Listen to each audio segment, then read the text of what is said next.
अवध मांग लो,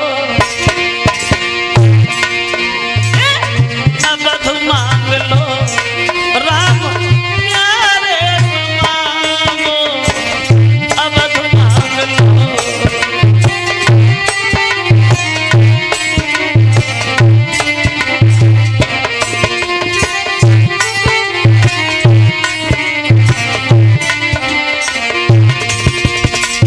बोले दशरथ महाराज, आपको नहीं पता, छोटी छोटी मैया पैदल ना चल पाए,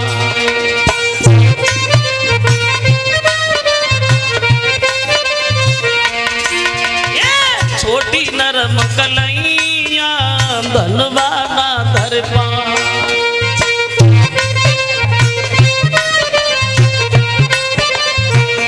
इसलिए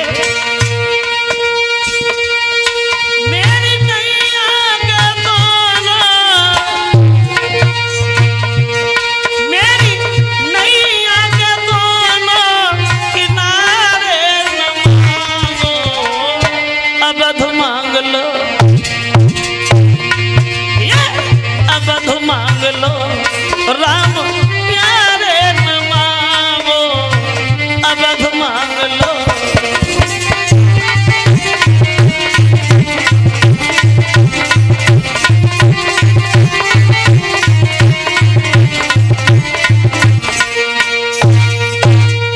दशरथ समझाने लगे हैं, महाराज राम लक्ष्मण को हम नहीं दे पाएंगे, इनके बिना हम नहीं रह पाएंगे, जो इच्छा हो वो ले लो, लेकिन राम लक्ष्मण को ना मांगो।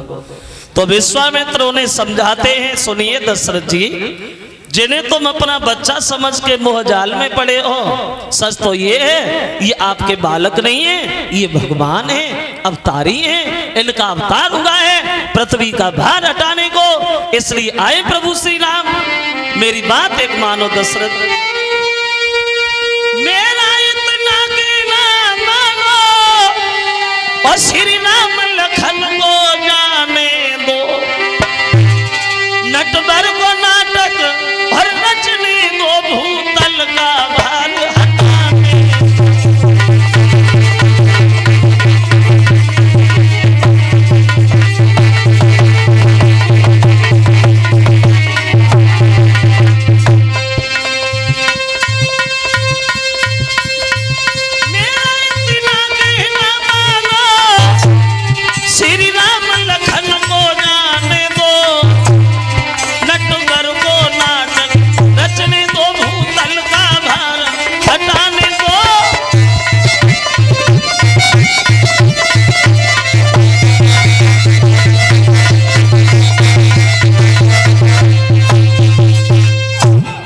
मेरी बात दशरथ, मोह जाल में न फंसो, इन्हें हमारे साथ भेजो।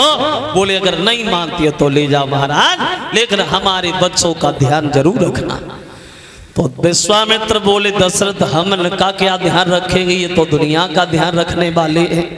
चले राम लक्ष्मण को साथ लेके विश्वामित्र आजमगढ़ के लिए जब निकले, जा रहे हैं रास्ता में, तो क्या देखा राम ने, रास्ता में एक बहुत बड़ा भयानक जंगल मिला, बहुत बड़ा जंगल है। उस जंगल से रास्ता होते हुए जा रहे हैं तो देखा कि सामने से जंगल से निकलती हुई एक पहाड़ जैसी स्त्री आ रही है, बाल लंबी चौड़ी।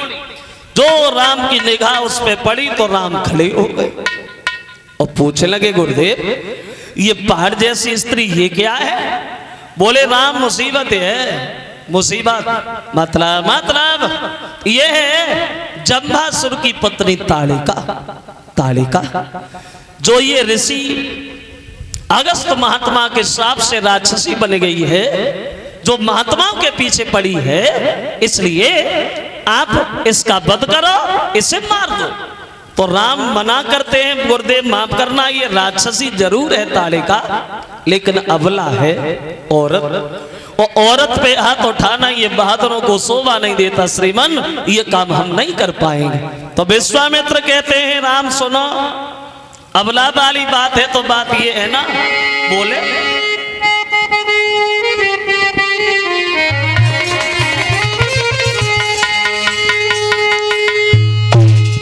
अब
जो दूसरे को दुख देते हैं, पाप करते हैं, बिना मतलब में मारते हैं, उन्हें मारने में कोई पाप नहीं होता, इसलिए मेरी बात मानो, आप इसे मारो। तो राम ने जिंदगी में पहली बार पहले बाण से उस राक्षसी ताड़िका का वध किया। वहां अब ताड़िका को मारने के बाद प्रभु श्री राम लक्ष्मण जी के साथ पहुंच गए विश्वामित्र के आश्रम पे आजमगढ़ में। और जब ये आजमगढ़ में पहुंचे हैं तो विश्वामित्र महात्माओं को इकट्ठा करते हैं और अपने घर पर यज्ञ शुरू करवा देते हैं। और जब विश्वामित्र के घर यज्ञ शुरू हुआ, राम लक्ष्मण धनुष मान लिए हुए खड़े यज्ञ की रक्षा करने, तो राक्षसों ने जब स्वाहा स्वाहा की ध्वनि सुनी तो ये आजमगढ़ के लिए भागे, यज्ञ का विध्वंस करने के लिए, उसे नष्ट करने के लिए। राम लक्ष्मण उधर खड़े ही हैं, बोले आ बड़े आ, तुम्हारा इंतजार है हमें। हुआ ऐसा कि स्वाहा स्वाहा की ध्वनि सुनेंगे और वे राक्षस सभी उमड़ आए।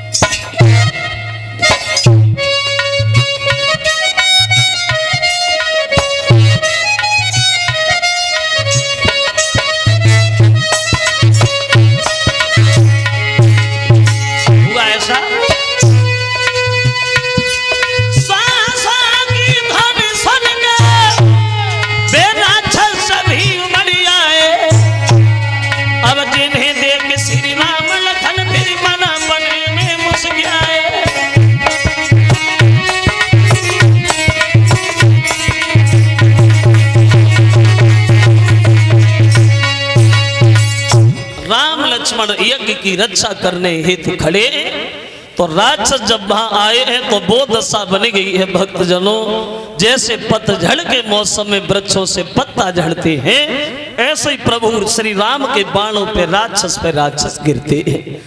ठहर लग गया। रावण का मामा मारीच भी पहुंचा तो राम लक्ष्मण की तरफ देख करके सोचने लगा, अगर यहाँ थोड़ी देर और रुके तो बिना मतलब में मारे जाओगे, इनसे लड़के जीत नहीं पाओगे, भागो। भाग गया। भगवान ने देखा मारना उचित नहीं है, इसे आगे काम लेना है। एक ऐसा बाण उसके मारा जो आजमगढ़ से 100 योजन दूर जाके गिरा, 400 कोस दूर, हाथ पैर झाड़ के भाग गया। भला जान बची, चला गया। यज्ञ इधर संपन्न हुआ है और रहने लगे राम लक्ष्मण आजमगढ़ में विश्वामित्र के साथ। इधर तो राम लक्ष्मण आजमगढ़ में रह रहे हैं। अब आप इधर देखते हैं, जहाँ जनक के घर में जनक पाठ में सिया जग जानी और सिया माँ तक न जाए बखानी। ये जनक के घर में जो इनकी बेटी थी सीता, जो ये सीता जनक से पैदा नहीं हुई थी, ये जमीन से प्रकट हुई थी सीता। तो इन सीता ने एक दिन वो काम किया जो कभी कोई बहादुर नहीं कर सका। कौन सा काम किया? बोले वही काम किया। कौन सा? बोले वही पुराना वाला काम। इन्होंने भोले बाबा का धनुष रखा हुआ था जनक के घर में।